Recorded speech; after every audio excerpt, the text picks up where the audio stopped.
ನಮಸ್ತೆ ನನ್ನ ಎಲ್ಲ ಕರ್ನಾಟಕ ಜನತೆಗೆ. ಇವತ್ತಿನ ಉದ್ಯೋಗ ಮಾಹಿತಿ ಏನೆಂದರೆ, ಇಂಡಿಯನ್ ಕೋಸ್ಟ್ ಗಾರ್ಡ್ನಲ್ಲಿ ನಾವಿಕ್ ಹುದ್ದೆಗಳಿಗೆ ಅರ್ಜಿಯನ್ನು ಆಹ್ವಾನಿಸಲಾಗಿದೆ. ಅರ್ಜಿಯನ್ನು ಆಹ್ವಾನಿಸಿದ ದಿನಾಂಕ ಫೆಬ್ರವರಿ 13, 2024. ಅರ್ಜಿಯನ್ನು ಸಲ್ಲಿಸಲು ಕೊನೆಯ ದಿನಾಂಕ ಫೆಬ್ರವರಿ 27, 2024. ಅರ್ಹತೆಗಳು ಬಂದು ನೀವು ಭಾರತೀಯ ಪೌರನಾಗಿರತಕ್ಕದ್ದು. ಶೈಕ್ಷಣಿಕ ವಿದ್ಯಾರ್ಹತೆ ಬಂದು ನೀವು PUCಯನ್ನು ಉತ್ತೀರ್ಣರಾಗಿರಬೇಕು.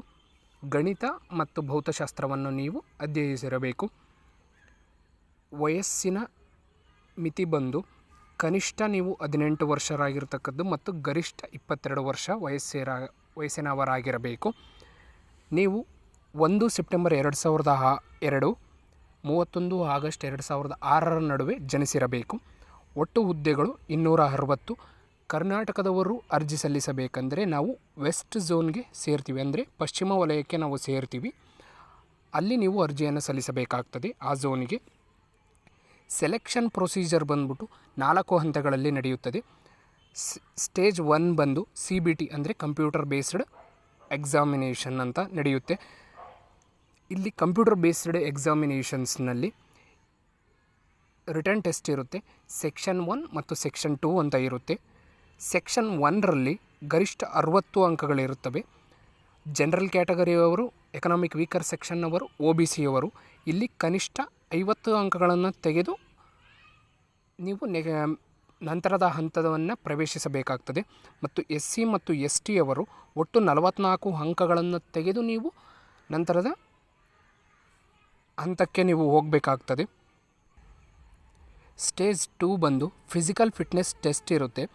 1.6 ಕಿಲೋಮೀಟರ್ ಅಂದರೆ 1600 ಮೀಟರನ್ನು ನೀವು 7 ನಿಮಿಷದಲ್ಲಿ ಕಂಪ್ಲೀಟ್ ಮಾಡಬೇಕಾಗ್ತದೆ. 20 ಸ್ಕ್ವಾಟ್ಸ್ ಅಪ್ಸ್ ಮತ್ತು 10 ಪುಷಪ್ಗಳನ್ನು ನೀವು ಮಾಡಬೇಕಾಗ್ತದೆ. ಮತ್ತು ನಂತರ ಮೆಡಿಕಲ್ ಎಕ್ಸಾಮಿನೇಷನ್ ಇರುತ್ತೆ ನಿಮಗೆ. 3ನೇ ಹಂತ ಬಂದು ನಿಮಗೆ ಡಾಕ್ಯುಮೆಂಟ್ ವೆರಿಫಿಕೇಷನ್ ಇರುತ್ತೆ. 4ನೇ ಹಂತದಲ್ಲಿ ಬಂದು ನಿಮ್ಮ ಆಯ್ಕೆಯ ಲಿಸ್ಟನ್ನು ನಿಮಗೆ ಬಿಡಲಾಗ್ತದೆ ವೆಬ್ಸೈಟ್ನಲ್ಲಿ. ನೀವು ಅರ್ಜಿಯನ್ನು ಸಲ್ಲಿಸಬೇಕಾದರೆ join Indian coast guard .cdac.in ಇಲ್ಲಿ ಹೋಗಿ ನೀವು ಅರ್ಜಿಯನ್ನು ಸಲ್ಲಿಸಬೇಕಾಗ್ತದೆ. ಇಲ್ಲಿ SC ಮತ್ತು ST ಅಭ್ಯರ್ಥಿಗಳಿಗೆ ಶುಲ್ಕ ವಿನಾಯಿತಿಯನ್ನು ನೀಡಲಾಗಿದೆ.